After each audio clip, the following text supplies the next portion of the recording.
आदाब नाजरीन, दो रुख के साथ मैं हूं मुनज़्ज़ा शाह। बिहार की सियासत में सब कुछ ठीक नहीं है, तेजी से चीजें बदल रही हैं। वहीं नीतीश कुमार जो है वो नाराज है। पर नीतीश कुमार नाराज क्यों है और उनको आखिर चाहिए क्या? ये पूरा मामला तेजी से तब बढ़ता हुआ दिखाई दिया जब आरसीपी सिंह ने जेडीयू पार्टी छोड़ दी। टॉप लीडर समझे जाने वाले आरसीपी सिंह ने न सिर्फ पार्टी छोड़ी बल्कि नीतीश कुमार पर कई बातें उन्होंने ऐसी कही जो कि सही नहीं समझी जाती और उन्होंने कहा कि जेडीयू तो डूबती हुई नैया है।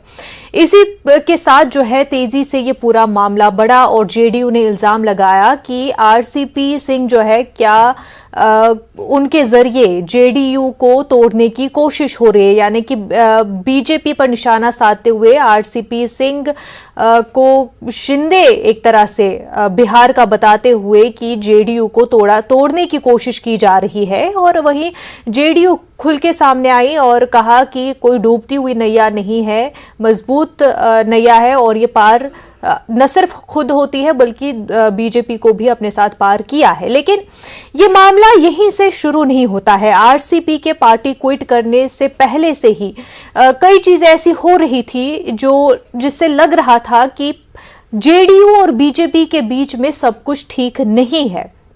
आपको बता दें कि नीतीश कुमार ने पहले ही मीटिंग्स जो बीजेपी के साथ होनी थी उनको कट ऑफ करना शुरू कर दिया था। फिर भले ही उन मीटिंगों की सदारत जो है खुद वजीर आजम नरेंद्र मोदी क्यों ना कर रहे हों, ऐसी कई मीटिंग से किनारा कशी इख्तियार कर ली थी नीतीश कुमार ने। तो एक तरह से इशारा उन्होंने दे दिया था कि अब जो है वो शायद बीजेपी से दूर हट रहे। लेकिन उसकी वजह क्या है?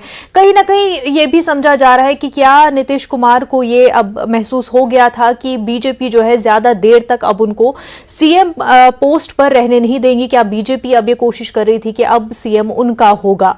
लेकिन बिहार की सियासत में क्या बीजेपी के लिए ये मुमकिन भी है, जहां एक्सपर्ट्स का ये पॉलिटिकल एक्सपर्ट्स का ये मानना है कि बिहार में जो है जो बीजेपी की पोजीशन दूसरे स्टेट्स में है वो बिहार के ग्राउंड पे नहीं है और बिना नीतीश कुमार के बिहार में सियासत करना, हुकूमत संभालना ये इतना आसान तो नहीं है। और दूसरा कौन है बिहार में जो कि नीतीश कुमार की जगह ले सके? सबसे लंबा टर्म जो एज अ सीएम रहा है बिहार में नीतीश कुमार का रहा है, 15-17 साल से सीएम है नीतीश कुमार बिहार के। लेकिन वही हमने देखा कि नीतीश कुमार को एक फ्री हैंड, ऐसा माना जा रहा है कि उनको एक फ्री हैंड अपनी हुकूमत चलाने में नहीं मिल रही थी। उनकी क्रेडिबिलिटी पर सवाल उठ गए और ये भी कि अब जो स्पीकर के साथ उनका रिफ्ट चल रहा था, इस बीच वो चाहते थे कि बिहार स्पीकर को हटाया जाए लेकिन उसमें भी वो सक्सेसफुल नहीं रहे।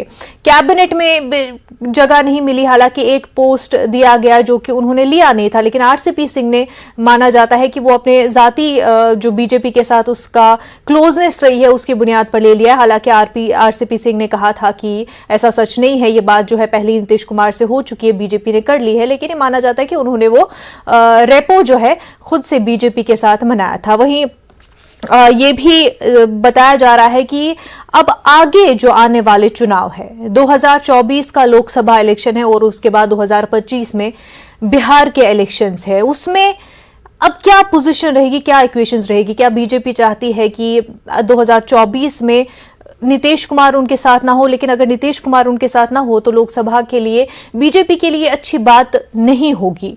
लेकिन नीतीश कुमार के लिए वहीं क्या ये सही रहेगा? उनके लिए अब माना जा रहा है कि अब ऐसे पड़ाव पर पॉलिटिक्स उनकी आ चुकी है जहां पर अब आगे क्या उनको इस पर एक बड़ा फैसला लेना पड़ेगा। तो इन तमाम तर चीजों को देखते हुए अब माना जा रहा है कि बिहार की सियासत में तेजी से जो ये डेवलपमेंट्स हो रही है, ऐसे में क्या अब बिहार की सरकार टूटेगी या ये होगा कि नीतीश कुमार आरजेडी, कांग्रेस और दीगर पार्टियों के साथ अलायंस करे? क्योंकि बातें जो सामने आ रही हैं, सोनिया गांधी के साथ नीतीश कुमार की बात हुई है, वहीं तेजस्वी यादव के साथ नीतीश कुमार की मुलाकात, इन तमाम तर चीजों का इशारा क्या इस तरफ जा रहा है कि वो इन पार्टियों के साथ अलायंस करेंगे? और ये कोई नई बात भी नहीं होगी, पहले भी इस तरह से हो चुका है। नीतीश कुमार ऐसा पहले कर चुके हैं, और वहीं ऑपोजिशन पार्टियों में नीतीश कुमार का नाम अच्छा भी है और लोगों में भी कहीं ना कहीं उनको माना जाता है कि उनकी जो आइडियोलॉजी है या उनकी जो जगह है वो कहीं ना कहीं उस तरफ ऑपोजिशन की आइडियोलॉजी की तरफ भी देखने को मिलती है, क्योंकि समाजवादी उनकी आइडियोलॉजी ज्यादा है। तो अब इस पॉइंट पर बिहार की सियासत आने के बाद क्या होगा, ये देखने वाली काफी अहम बात है। इस पर मजीद बात करने के लिए हमारे साथ दो खास मेहमान जुड़ चुके हैं। जेडीयू के सीनियर लीडर मोहम्मद नियामतुल्लाह साहब हमारे साथ जुड़ चुके हैं, बीजेपी लीडर गुलरेज शेख साहब भी हमारे साथ जुड़ चुके हैं। दोनों का खैर मकदम है न्यूज़ 18 उर्दू में। गुलरेज शेख साहब, क्या बिहार की सियासत में आरसीपी सिंह महाराष्ट्र के शिंदे का रोल अदा कर रहे हैं? देखिए, आरसीपी सिंह जी के साथ जो कुछ भी जेडीयू का चल रहा है वो उनका इंटरनल पार्टी मैटर है, और जेडीयू हमारा अलाय है, तो मैं अच्छा नहीं समझता कि अलाय के इंटरनल मैटर में कुछ कमेंट करना। तो लेकिन कमेंट नहीं करना आप ही के साथ, तो बीजेपी के साथ ही सियासत में काफी ज्यादा अब इक्वेशन पहले जैसी नहीं रही है। ये माना जा रहा है कि ये जो अलायंस है, ये जो पार्टनरशिप है, ये टूट रही है। गुलरेज शेख साहब, अभी तक ये बात क्या जेडीयू के किसी प्रवक्ता ने कही या जेडीयू के किसी बड़े पदाधिकारी ने कही या नीतीश जी ने कही? नहीं कही है। ये बातें आप लोग कह रहे हैं। लेकिन ये इल्जाम लग रहा है बीजेपी पर कि जेडीयू को तोड़ने की कोशिश हो रही है। बीजेपी इस देश में जोड़ने का काम करती, तोड़ने का काम कभी नहीं करती। ये बात जेडीयू अच्छी तरह से जानती है। नियामतुल्लाह साहब क्या कहेंगे, जो इस वक्त सूरत हाल बनी हुई है उस पर आपका क्या कहना है? कोई ऐसी सूरत हाल नहीं बनी हुई, सब नॉर्मल तरीके से चल रहा है। अब आरसीपी सिंह का जहां तक सवाल है जी, इन पर कुछ आरोप लगे हैं। पार्टी ने उनसे स्पष्टीकरण मांगा और उनको अच्छा नहीं लगा, उन्होंने पार्टी छोड़ दिया, इस्तीफा कर दिया। अब उस एक नया प्रकरण हुआ है, इसीलिए सब पार्टी में एक बैठक पार्टी को मजबूत करने के लिए एक बुलाई गई, जो कल मीटिंग है। माननीय मुख्यमंत्री ने सांसदों को बुलाया, विधानमंडल दल के सदस्यों को बुलाया, पार्टी के वरिष्ठ नेताओं को बुला के राय मशवरा करेंगे और जो एक उन लोग से फीडबैक लेंगे। सारे लोग इसमें अपना अपना सहयोग करेंगे कि कैसे पार्टी को ग्रास रूट तक ले जाया जाए, मजबूत किया जाए। इसमें हर चीज नॉर्मल चल रहा है, किसी तरह का कोई दिक्कत नहीं है। आज ही देखिए ये जनता दरबार किया, उसमें डिप्टी सीएम थे जो बीजेपी के हैं और अच्छे नॉर्मल तरीके से चला। इसलिए ये मीडिया का खेल है, ये चला रहा है कि आज गई सरकार, कल गई, आज पलटी करेंगे, आज जाएंगे, आज ये करेंगे। इस तरह से कोई बात अभी देखने को नहीं मिलता। तो नियामतुल्लाह साहब, आप ये कह रहे हैं कि नीतीश कुमार नाराज नहीं है बीजेपी से? अरे नाराज क्यों है, नाराज क्यों रहेंगे नाराज नीतीश कुमार जी?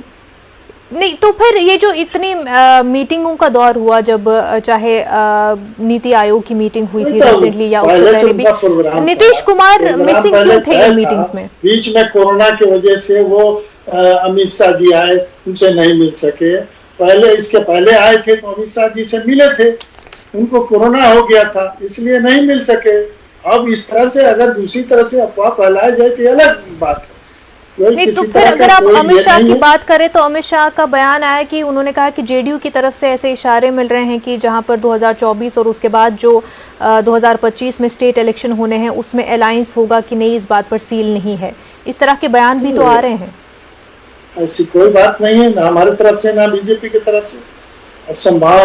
अब राजनीति संभावनाओं का खेल है, कल क्या क्या हो जाए ये कौन जानता है, लेकिन अभी तक किसी तरह का दिक्कत नहीं है। और ये तो उन लोगों ने बीजेपी के अपने नेशनल एग्जीक्यूटिव मीटिंग में ऐलान भी कर दिया कि हमारे साथ रहेगा, नीतीश जी के साथ रहेगा, उन्हीं के नेतृत्व में हम लोग लड़ेंगे अगला चुनाव भी।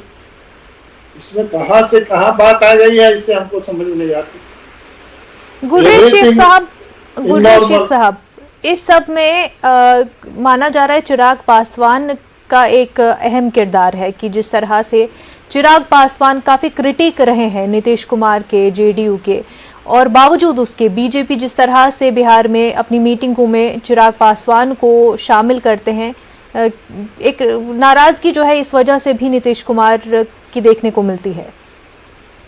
देखिए, रिलेशन सबके सबसे होते हैं, लेकिन इसका मतलब ये नहीं हुआ कि चिराग पासवान हमारे अलाइ हैं। हमारे अलाइ जो है घोषित रूप से और सबके सामने है वो तो कि जेडीयू है और नीतीश बाबू है।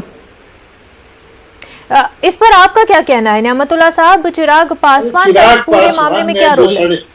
जो चिराग पासवान ने जो साजिश रची और हमारा हर जगह हमारे खिलाफ कैंडिडेट दिया, और जिस तरह से उन्होंने पिछले इलेक्शन में जिस तरह से हमारे खिलाफ उन्होंने काम किया, तो अब क्या इससे क्या बचता है चिराग पासवान? तो बिल्कुल उनके सारे लोग उनको छोड़ के भाग गए, उनके पार्टी ही के लोग उनको छोड़ दिए, उनके चचाई ने उनको छोड़ दिया, और वो अभी एनडीए के एलआई पार्टनर हैं। चिराग पासवान पार्टनर एलआई नहीं है, लेकिन वो उनके पशुपति पारस जी माननीय जो है वो मंत्री भी है, एलआई पार्टनर है, एनडीए के घटक दल के हिस्सा है। तो आप कह रहे हैं कि चिराग पासवान से जेडीयू के रिश्ते तो जाहिर सी बात है साफ नहीं है, सही नहीं है, और लेकिन बीजेपी के अगर उनके साथ इक्वेशन इतने अच्छे हैं तो उससे कोई फर्क नहीं पड़ता।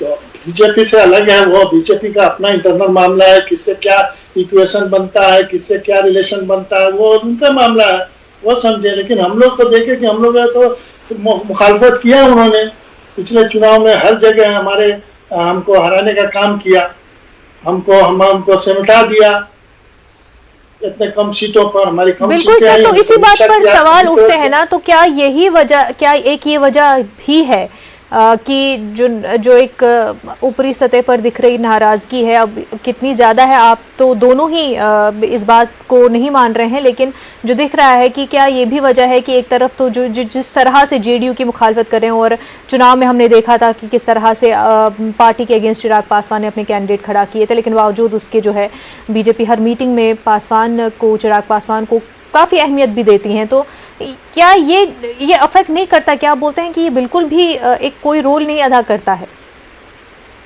मामला उनका है, वो किससे रिलेशन रखते हैं, किससे संबंध रखते हैं, उससे हम लोग को क्या लेना देना है, उसको जदयू को क्या लेना देना। लेकिन अब अगर किसी के थ्रू और कोई किसी को नुकसान पहुंचाता है तो उस पर तो हम लोग कड़ी नजर रखेंगे। तो क्या आरसीपी सिंह के हवाले से आपका क्या कहना है कि अगर एक तो उनकी टर्म खत्म होने के बाद राज्यसभा में उनको दोबारा टिकट नहीं दिया गया, दूसरी फिर जिस तरह से करप्शन के हवाले से मामला उठा, उसके बाद वो बौखलाहट कहे उसको कि ये कहे कि नाराज़गी है जो भी, उसके बाद जो उन्होंने बयान दिया कि जेडीयू तो डूबती हुई नैया है, और इस हवाले से हालांकि आरसीपी सिंह जो है खुद बहुत ही क्लोज बीजेपी के माने जाते हैं। नियामतुल्लाह साहब, आरसीपी सिंह जी को संगठन में नीतीश कुमार ने आगे बढ़ाया, आज उनको राज्यसभा मेंबर बनाया। वो पार्लियामेंट के टिकट मांगने गए थे, टिकट नहीं दिया उन्होंने, फिर गए कहा कि हम राज्यसभा में भेजा, उनको राष्ट्रीय महासचिव बनाया, उनको राष्ट्रीय अध्यक्ष बनाया आरसीपी सिंह को। अब आरसीपी सिंह को 2 मरतबे राज्यसभा भेजा, और बाकी जब कहा कि अब एक ही आदमी को बार बार रिपीट किया जाए तो सही नहीं है, इसलिए हम लोगों ने झारखंड में पार्टी को मजबूत करने के लिए वहाँ खेरी महतो को माननीय नीतीश कुमार ने राज्यसभा का मेंबर बनाया। तो अब इसलिए वो नाराज हैं कि क्या है, उनको तो एक अनुशासित पार्टी का एक कार्यकर्ता बन के और मेहनत करना चाहिए पार्टी की तरह। लेकिन जब उन्होंने अनाप शनाप बयान देने लगे, अब जैसे कहते हैं कि जहाज हमारा डूबती है नहीं है, जहाज में तो छेद करना चाहते थे, इसको डुबा दें, वो तो वक्त के पहले वो उजागर हो गया, उसको मरम्मत करके ठीक कर दिया। अब ये जहाज तेजी से तैरता हुआ रफ्तार में अपने शान से जा रहा है, इसको कोई रोकता नहीं है, नीचे स्तर तक जाएगा और ग्राउंड लेवल तक ये मजबूत होगा, बूथ लेवल तक हमारी पार्टी को मजबूत करने के लिए ये कल की मीटिंग उस लहजे से भी अहमियत रखती है। इसलिए आरसीपी सिंह अगर किसी के बहकावे में या किसी के कहने में आ गए हैं और पार्टी से अलग इस्तीफा कर दिया है, तो वो अपने जाने, वो अपना राजनीति तय करेंगे। लेकिन आज तक उनको जो राजनीति को, भविष्य राजनीति को महत्व दिया गया, वो नीतीश कुमार ने दिया। नीतीश कुमार ने इतने ऊंचे पैमाने पर, उनके प्राइवेट सेक्रेटरी थे वो, आईपीएस थे वो, यूपी कैडर के आईएएस थे, और उनको लिया के वहां बैठाला, अपना प्राइवेट सेक्रेटरी बनाया। उसके बाद से उन्होंने वीआरएस लिया, फिर राजनीति में आए, राजनीति में इतने ऊंचे ओहदे तक पहुंचाए नीतीश कुमार जी ने।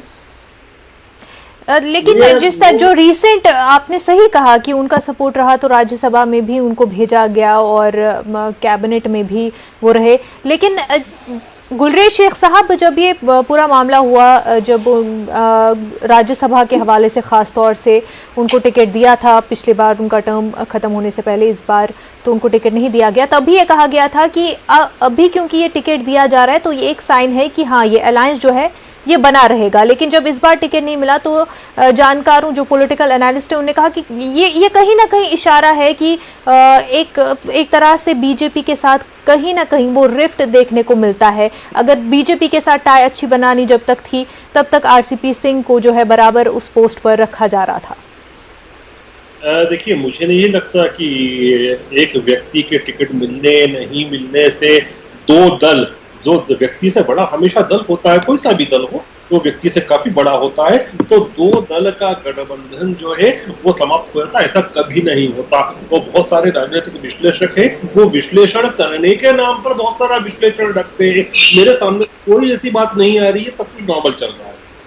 गुलरेज शेख साहब, वहीं जो जिस तरह से बात आ रही है सामने, सोनिया गांधी से नीतीश कुमार की बातचीत, तेजस्वी यादव से उनकी मुलाकात, इसको आप किस तरह से देखते हैं? तो तेजस्वी यादव से या उनके भाई से या लालू प्रसाद यादव से, वो मुझे याद है कि वो इफ्तार जब पार्टी थी तो इफ्तार पार्टी में भी मिले थे। तो इन सब चीजों के बीच में आप हर चीज को रीड कर रहे हैं बहुत ज्यादा, मुझे ऐसा लगता है।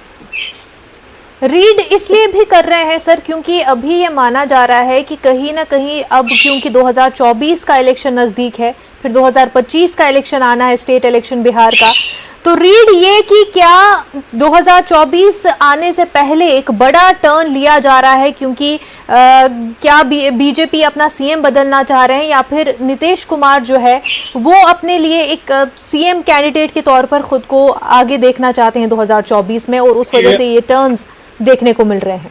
अब मैं बीजेपी की तरफ से बोल सकता हूं कि हमारी तरफ से अलायंस है और अलायंस स्मूथली हमारी तरफ से चल रहा है।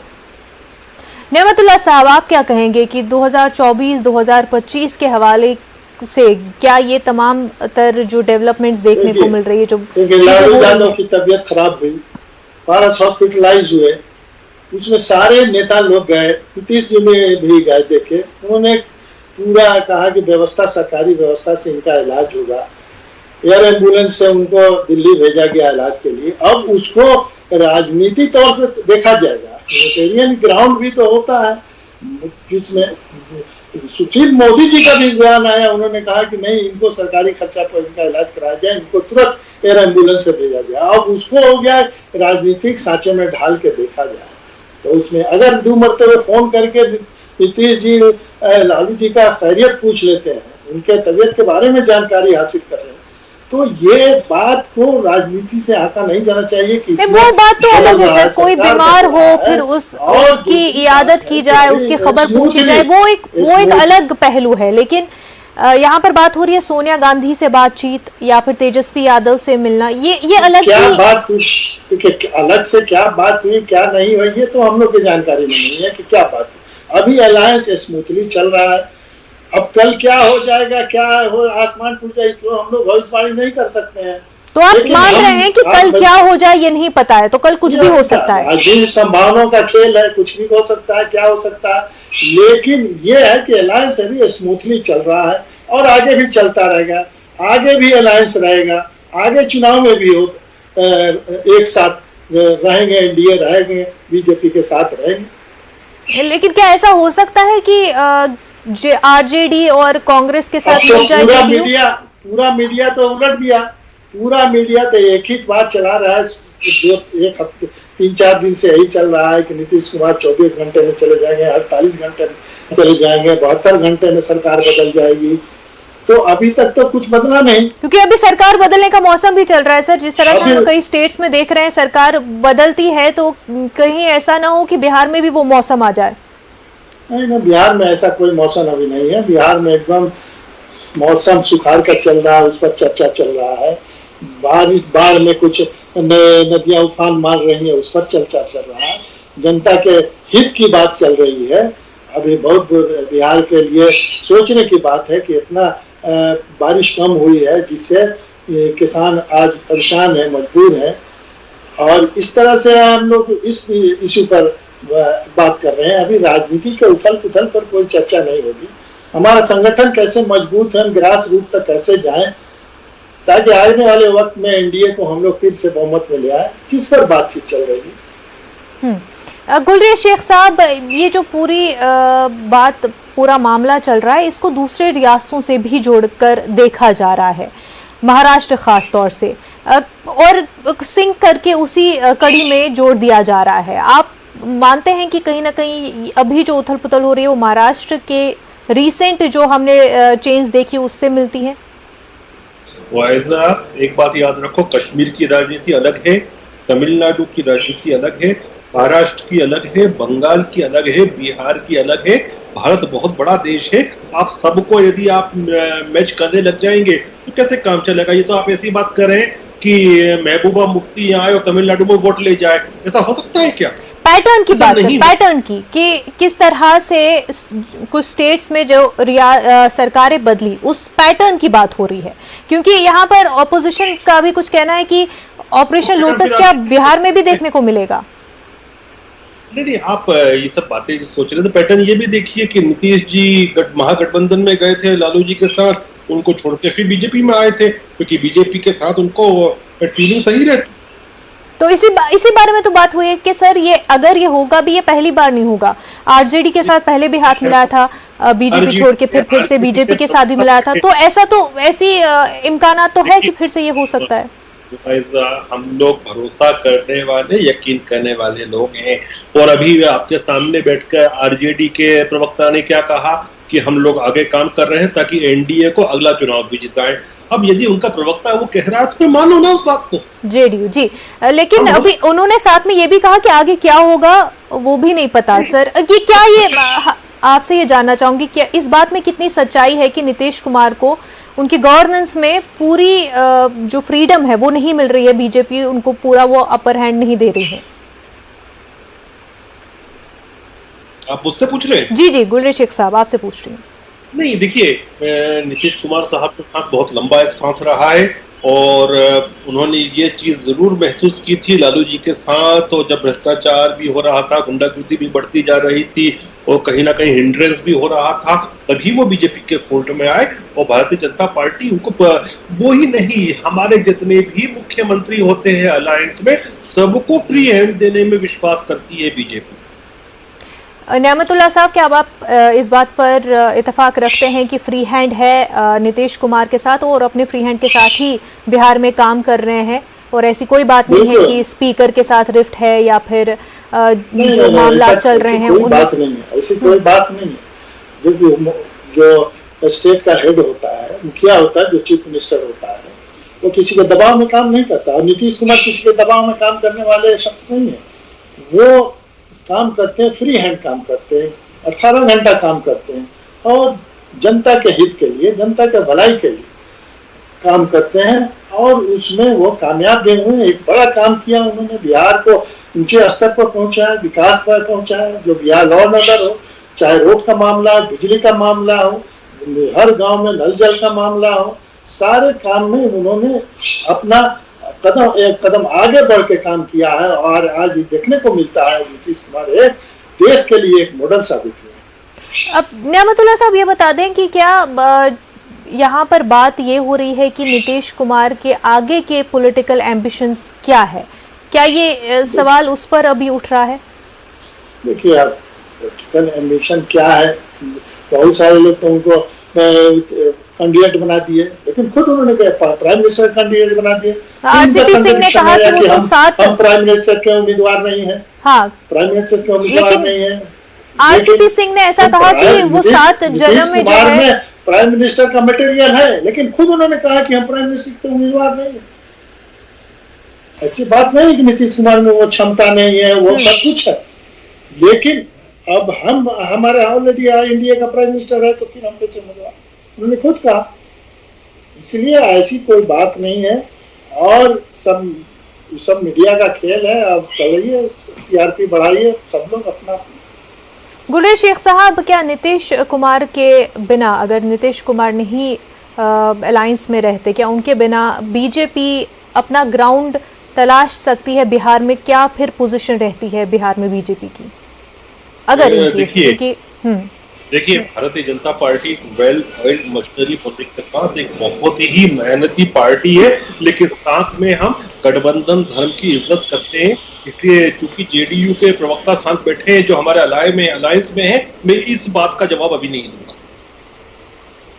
ठीक है नेमतुल्ला साहब, हालांकि जेपी नड्डा ने पटना में रिसेंटली कहा था कि रीजनल पार्टीज का फ्यूचर कहें या स्कोप उतना नहीं है, तो उस पर आप क्या कहेंगे? तुरंत से आपसे ये कमेंट चाहूंगी। ये थोड़ा सा दुखद बात है। उन्होंने रीजनल पार्टी पर कहा कि समाप्त हो जाएगा, रीजनल पार्टी समाप्त हो जाए। रीजनल पार्टी जो विकास के लिए, जो जनता के हित के लिए हर जगह अपना अपना मजबूती के साथ खड़ा है, उसको समाप्त करने के लिए जो उन्होंने इस तरह का बयान दिया, इससे रीजनल पार्टी के लोगों को दुख हुआ है, तकलीफ हुई है। इस तरह का बयान नड्डा साहब की तरफ से नहीं आया।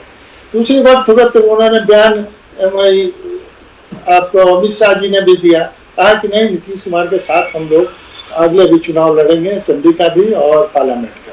चलिए, तो आगे आने वाले दिनों में क्या होगा वो तो साफ होगा ही, और कल अहम मीटिंगों का दौर है, उससे भी काफी तस्वीर जो है वो साफ हो जाएगी, और कल को क्या हो ये वाकई नहीं पता और देखने वाली बात है, जैसे कि नेमतुल्ला साहब ने कहा। पर फिलहाल नेमतुल्ला साहब और गुलरेज शेख साहब, आप दोनों का बेहद शुक्रिया हमारे साथ बात करने के लिए।